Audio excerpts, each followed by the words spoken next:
Catch with Connor Foy that sticks out with me is when we went to Harvey Gap over at Rifle Gap State Park, and biggest reason was this: we've had so many emails, there's no largemouth on the western slope, I wish we had more largemouth, blah blah blah.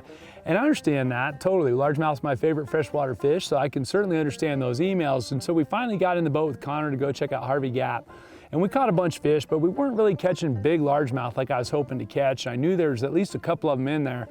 And we pull into the inlet, and we always preach inlets, outlets, boat ramps, and dams. And I've been watching this willow bush the whole time as we're going in there. There's one willow bush in the inlet. I got a rod out. I tied everything on just for this one willow bush and started pitching into this willow bush. And within just a matter of a few minutes, we're holding a big, fat western slope largemouth. That was one of those scenarios where the plan came together, the experience came together, the situation all fit my experience level, and you just know when you start pitching in there, if there's a big one in that lake, he's in that bush somewhere, and it's up to me to get him out. Texas rigged. And Texas rigged, and you can see those willows right there, guys. I pitched all the way to the bank inside those willows right there. And that's a quality largemouth right there, bud.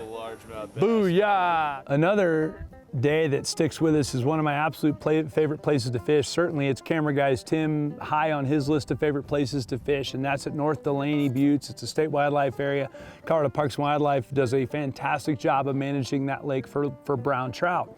And we went there late in the year, just before Thanksgiving, and it was freezing cold.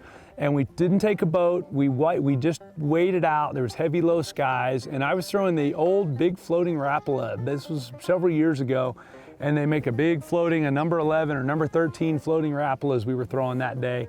And the key to it was the fish wanted the bait to float up, and they would bite right when it broke the surface film. So as the bait stalled and just floated to the top and broke the surface film, one of those big browns would grab it. And we had one swim up right next to me. The bait's just floating in the water right next to me. I'm standing there thigh deep in the lake. And out of the corner of my eye, I look and see this fish coming, and this brown trout came right up underneath the bait and grabbed it like a dog with a bone. And if you watch the slow-mo, you can see the bait sticking both sides out of his mouth, straight out with just a few feet of line hanging out the end of my rod. I didn't land that fish, but I landed several others that day, and it was all in that same retrieve, and that to this day is the only time I've seen him be that specific about having a bait float to the surface, break the surface film, and they'd grab it right away. Right on the paws. Look at the teeth in that thing. That is a predator. You don't get teeth like that for eating mayflies. Does it mean he eats mayflies? Sure, of course he does, but he also eats fish, and that right there, people, is a beautiful, big, old brown trout. Oh, baby. Here you go, buddy. Another really fun largemouth experience from that lake was fish on the mats. When we throw frogs to locate fish, throw the frog up on the mat, twitch the frog, fish tries to get through the mat to get the frog, can't get it.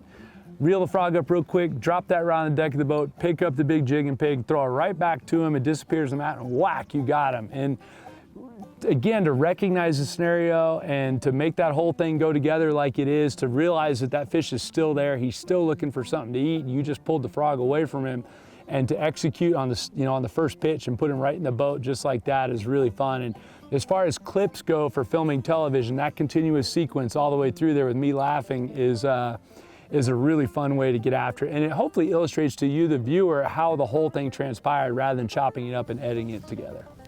He's right there somewhere. Got him. Come out of there. Come out of there. That's why you have the big stick in the rope. Come on, he's still on there, but now it's me and him.